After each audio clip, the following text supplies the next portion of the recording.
안녕하십니까. 2024년 2학기 파이널 PBL 리포트 발표를 하게 된 소프트웨어학과 1학번 이학명입니다.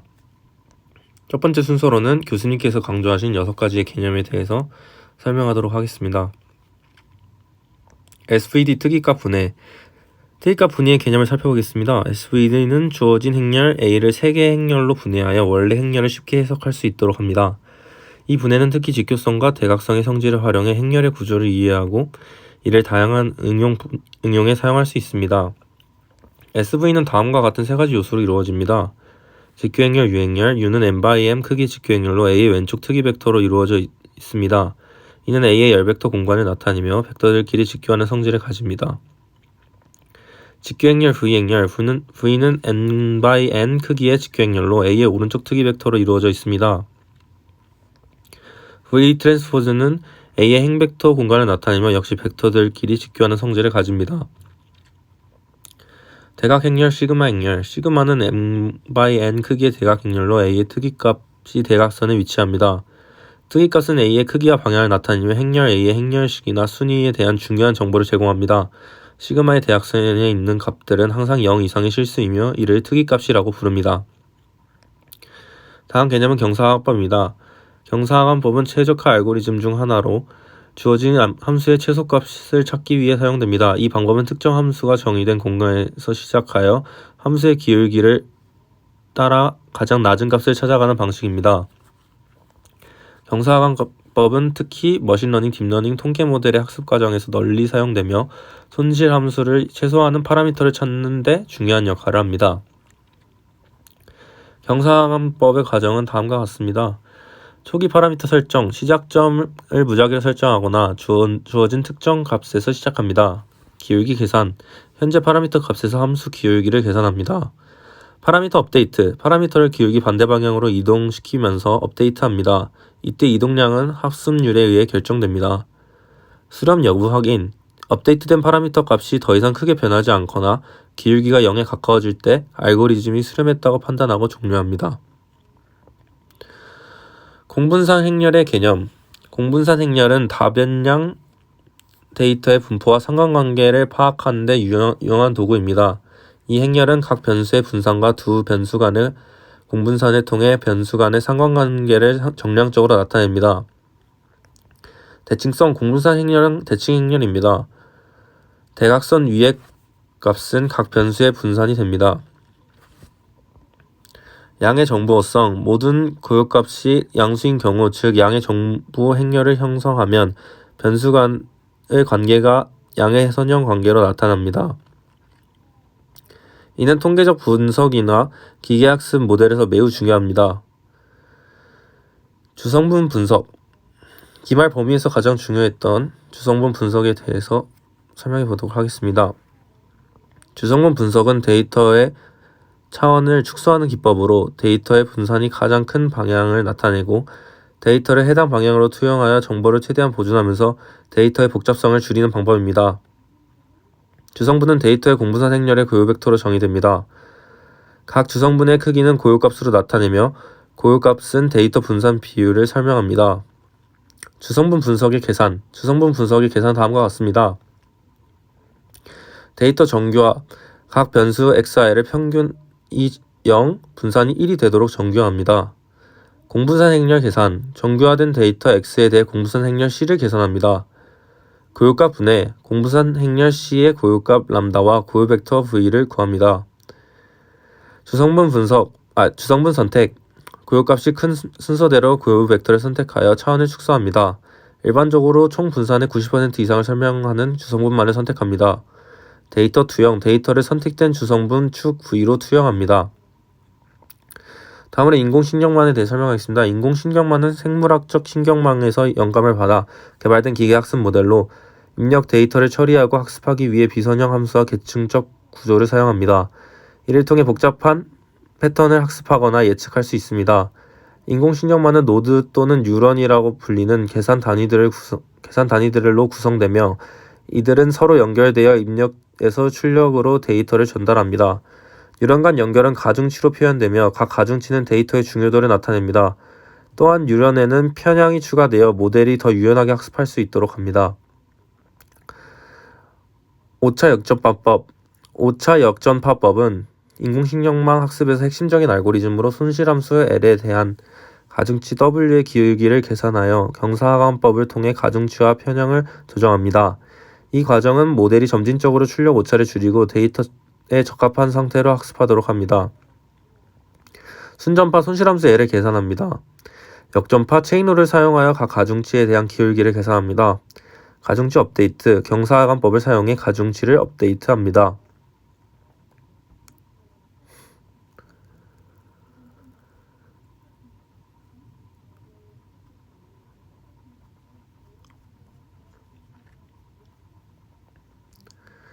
다음으로는 기말 범위에서 제가 해결했던 열린 문제 중 의미 있었던 세 가지를 첨부했습니다.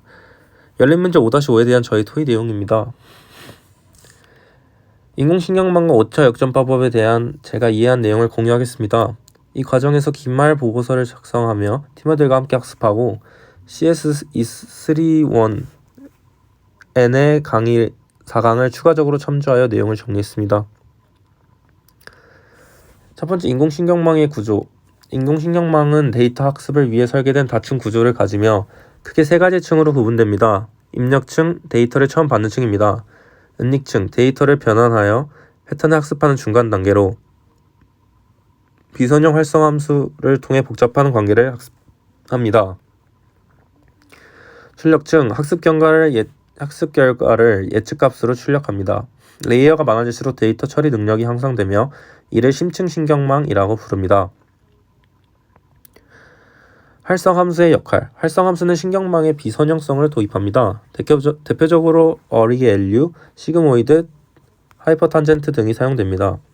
이러한 함수들은 단순한 선형 변형으로는 불가능한 복잡한 패턴을 학습할 수 있게 합니다. 세 번째로 5차 역전파법입니다. 5차 역전파법은 신경망에서 가중치를 학습하기 위한 핵심 알고리즘으로 주요 과정은 다음과 같습니다. 순전파, 입력 데이터를 각 레이어에 전달하며 예측값을 계산합니다. 손실 계산, 예측값과 실제 값의 차이를 기반으로 오차를 계산합니다. 역전파, 체인룰을 이용해 각 가중치에 대한 기울기를 계산합니다. 연산 단계별 로컬 그레디언트를 구하고 이를 체인룰에 따라 전파합니다. 게이트 법칙을 적용하여 연산별 특성을 고려한 그레디언트 계산을 수행합니다.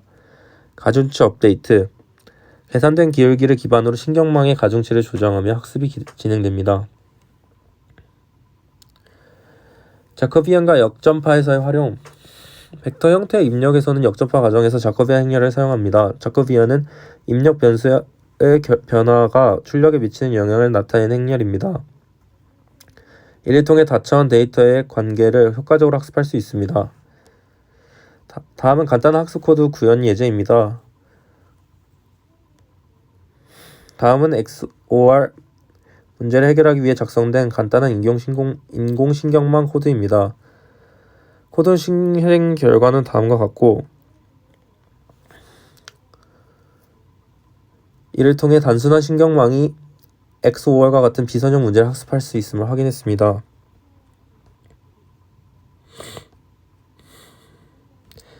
이 문제를 풀고 개인적으로 느낀 점은 학습한 수학적 원리를 실제로 적용해 보기 위해 간단한 XOR 문제를 학습하는 인공지능 코드를 작성하였습니다. 신경망의 비선형성을 다루는 이 문제를 코드로 구현하면서 옥자 역전파법과 활성화 함수의 역할을 체감할 수 있었고 학문적 이론을 실제로 접목해보는 매우 유익한 경험이 되었습니다. 다음 문제는 5-2에 대한 저의 토의 내용입니다. 소프트웨어 실행 성능 데이터를 활용한 주성문 분석 결과를 발표하겠습니다. PCA는 고차원 데이터를 주 성분으로 압축한 패턴을 분석하는 유용한 도구입니다. 저는 소프트웨어 실행 성능의 데이터를 다음 4가지 지표로 구성했습니다. CPU 사용량, 메모리 사용량, 디스크 입출력 속도, 응답 시간입니다. 데이터 행렬은 서로 다른 소프트웨어 환경에서 수집된 성능 데이터를 표현합니다.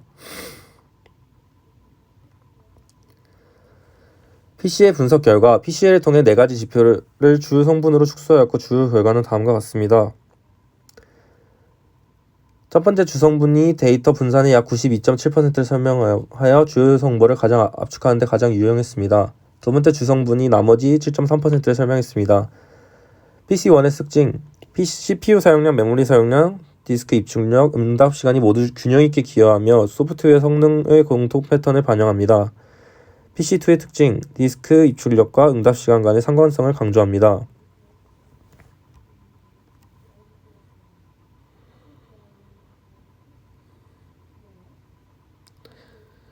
해당 그래프들로 나타내었습니다. 이 문제를 통해 개인적으로 느끼게 된 점은 전공과 관련된 데이터를 선정하고 검색하면서 성분 분석에 적합한 데이터를 찾아 적용하고 적절한 코드를 작성하여 의미 있는 분석 결과를 도출하는 과정이 재밌고 유익했습니다. 마지막으로는 필수 문제 1에 대한 저희 토의 내용입니다. 이 문제는 개인적으로 매우 가장 뜻깊었던 문제입니다. 커시스 국가 통계 포털 데이터를 이용해 SVD 기반의 주성분 분석을 수행한 결과와 그 해석에 대해 설명드리겠습니다. 연구 배경과 데이터 설명을 해보자면 저는 지역별 총생산, 경제 성장률, 민간 소비, 정부 소비, 건설 투자 데이터를 사용했습니다. 이 데이터는 지역 간 경제 활동의 주요 지표를 포함하고 있으며 이를 통해 각 지역의 특징과 패턴을 비교하고자 하였습니다. 분석 방법으로는 PCA를 통해 데이터의 차원을 축소하고 주요 변동 요인을 확인했습니다. 데이터를 표준화한 뒤 SVD 알고리즘으로 주성분을 계산하였습니다. 각 주성분의 설명된 분산 비율과 원래 변수들의 기여도를 확인했습니다.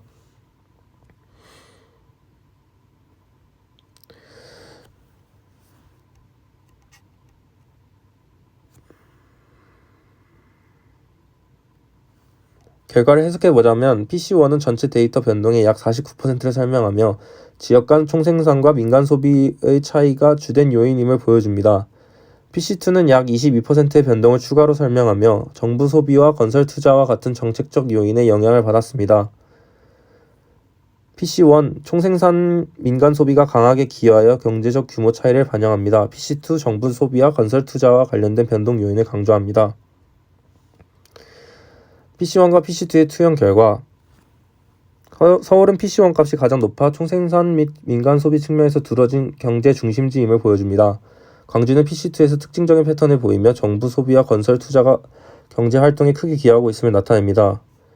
부산과 대전은 두 주성분에서 비교적 균형 잡힌 경제 활동을 보였습니다. PCA를 통해 지역 간 경제 활동의 차이를 분석하고 주요 특징을 추출할 수 있었습니다. 서울은 총생산과 민간 소비가 주요 요인이었고 광주는 정부 소비와 건설 투자가 두드러졌습니다. PCA는 데이터 핵심 정보를 간결하게 요약하고 각 지역의 경제적 특징을 시각적으로 이해하는 데 매우 유용한 도구임을 알 수 있었습니다. 이 문제를 통해 개인적으로 느낀 바는 실생활 데이터를 취득하는 과정에서부터 이를 코드로 적용하여 다양한 분야의 데이터에서 주성분 분석을 통해 정보를 추출하는 경험을 하게 해주었습니다. 실제 포털에서 데이터를 검색하고 이를 분석하여 의미 있는 인사이트를 도출하는 과정은 매우 흥미로웠습니다. 다음은 참여 부분에 대한 저의 평가와 항목들입니다. 저는 기말 이후로 추가로 46회를 참여하여 총 92회의 참여를 이끌어냈습니다. 아래와 같은 개념들을 이해하고 활용하게 되었으며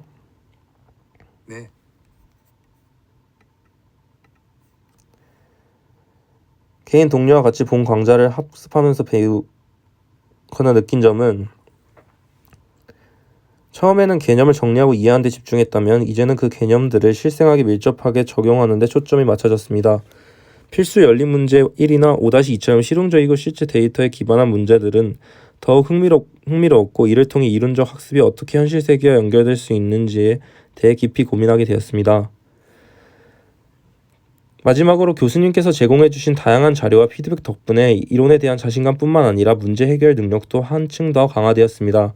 기말고사까지의 학습을 통해 얻은 지식은 단순히 학문적 내용을 넘어 인공지능을 학습하는 데 있어 중요한 기초가 되어줄 것입니다. 개인적 성찰 노트는 다음과 같습니다. 지금 수행되고 있는 학습의 진행 내용을 이해하였나에 대한 대답은 기말 보고서 기간이 들어서면서 더욱 어려운 내용이 많았고 이해되지 않은 부분도 솔직히 많이 있었습니다. 그럼에도 불구하고 여러 번 내용을 반복해서 공부하며 어려운 개념들을 이해하려고 노력했습니다. 학습 방법에 대해서는 기말보고서 기간에 접어들면서 방대한 자료를 학습해야 했기 때문에 CS231 강좌를 많이 참고하였습니다. 이 강좌는 제가 이해하기 어려운 개념을 좀 더 명확하게 풀어주는 데 큰 도움이 되었습니다. 또한 코드를 구성할 수 있는 환경을 제공해 주셔서 정말 감사합니다. 그 덕분에 이론적으로 학습한 내용을 바로 실습으로 옮길 수 있었고 실습을 통해 개념을 더 확실히 이해할 수 있었습니다. 본 강좌 학습 활동을 통해서 많은 것을 배웠지만 특히 중간고사 이후로부터는 PCA 주성분 분석에 대해 많은 것을 배웠습니다. 또 더 나아가 인공신경망과 5차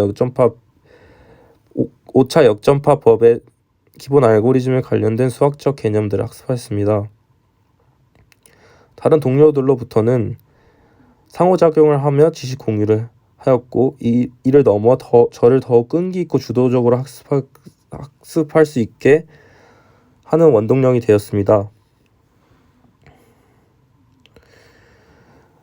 기말 이후로 배운 내용은 실생활에 적용하기에 너무 적합한 내용들이 많았습니다. 이러한 학습은 앞으로의 전공 공부뿐만 아니라 졸업 후 현업에서 인공지능을 활용한 솔루션을 설계하고 구현할 때 큰 도움이 될 것이라고 확신합니다. 제가 점수는 중간에 비하여 90점에서 80점으로 줄었는데 그 이유는 더욱 적극적으로 참여하지 못한 점이 있습니다. 허나 이런 어려움 속에서도 끝까지 포기하지 않고 새로운 단원에 열린 문제들을 모두 해결하며 학습을 지속해 나갔습니다. 결과적으로는 이러한 경험은 단순히 점수 이상의 성취감을 느끼게 해주었고 문제를 해결하는 과정에서 저만의 강점을 활용해 학습을 기여하려는 태도가 더욱 확고해졌습니다. 다른 학생에 대한 평가는 다음과 같습니다. 기말보고서 기간에 한층 더 난이도 높은 내용들이 다루어졌고 이해하기 매우 어려운 부분도 많았습니다. 그럼에도 불구하고 끝까지 문제풀이를 이어나가며 도전하시는 학우분들을 보며 깊은 존경심을 느꼈습니다. 특히 서로 간의 풀이와 아이디어를 공유하는 과정을 통해 어려운 개념도 점차 이해할 수 있었으며 이는 학우분들의 끈기와 열정 덕분이라고 생각합니다. 개인 성찰 노트 2에서는 자체평가를 진행하였습니다. 잘했다고 생각하는 부분은 개인적인 가족사로 인해 학습을 이어가는 데 힘든 기간이 있었음에도 포기하지 않고 목표를 향해 나아갔다는 점입니다. 두 번째는 초반에 난해했던 어려운 내용을 꾸준히 복습하고 다양한 자료를 참고하여 결국 이해에 도달한 점입니다. 아쉬운 점은 중간고사 이후 더 퍼스트를 개선하려는 노력을 기울였지만 여전히 부족함을 느끼고 있어 아쉬움이 남습니다. 제가 동료평가로 선정한 가장 훌륭한 동료는 변지한 학우입니다. 변지한 학우는 중간 이후 강의와 열린 문제들의 난이도가 크게 증가했음에도 불구하고 단순히 문제를 이해하기 위한 풀이를 그치지 않고 학습한 개념을 실질적인 응용으로 연결하는 풀이를 자주 선보이셨습니다. 4장에서는 제가 지금까지 학습에 참여했던 모든 기록들을 적어 놓았습니다.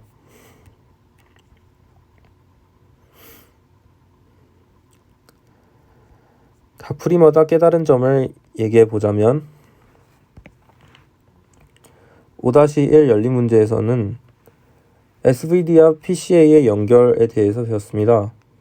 특이값 분해가 PCA에서 핵심적인 역할을 한다는 점을 배우며 선형대수와 데이터 분석이 어떻게 연결되는지 이해할 수 있었습니다. 열린 문제 5-3에서는 공분사 행렬을 활용해 주성분을 분석하며 각 데이터 축의 분산 정보가 어떻게 차원 축소 과정에 기여하는지 알게 되었습니다. 특히 데이터 구조를 이해하고 시각화하는 데 PCA가 필수적이라는 점을 느꼈습니다. 열린 문제 5-4에서는 최소제곱법과 선형회귀의 비교에 대해서 다뤘는데요. 최소제곱법과 선형회귀의 공통점과 차이점을 비교하며 두 방법이 실제 데이터 분석에서 어떻게 사용되는지 깊이 이해할 수 있었습니다. 이를 통해 회귀 분석의 수학적 기초와 응용 가능성을 명확히 파악할 수 있었습니다. 열린 문제 5-6에서는 AI 응용 기술 분석에 대한 내용을 다뤄봤습니다. 엠니스트 숫자 인식 얼굴 인식, 음성 인식 등 AI 응용 사례를 조사하며 이론이 실질적인 기술을 발전하는 과정을 이해할 수 있었습니다. 특히 최신 AI 응용이 사회 전반에 걸쳐 큰 영향을 미치고 있음을 깨달았습니다. 열린 문제 5-7에서는 AI 수학에 대해서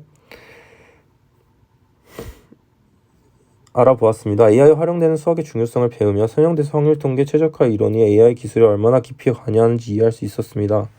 이를 통해 수학적 사고가 AI 설계 구현의 기초라는 점을 깨달았습니다.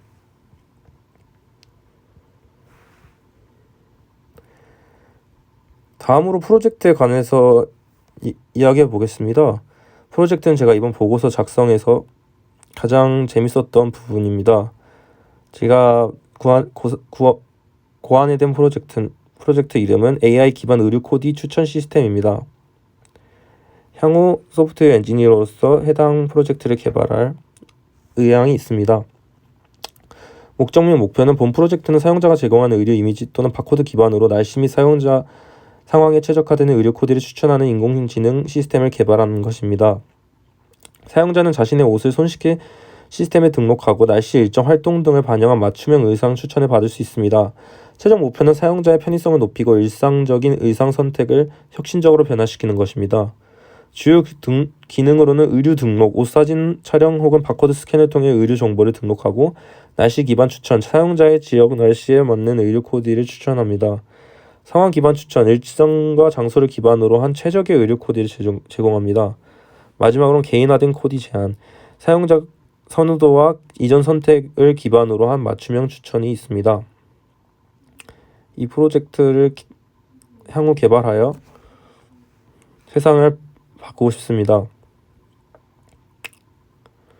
마지막으로 이 모든 파이널 PBL 보고서 작성을 마치면서 제가 느낀 점을 말해보겠습니다.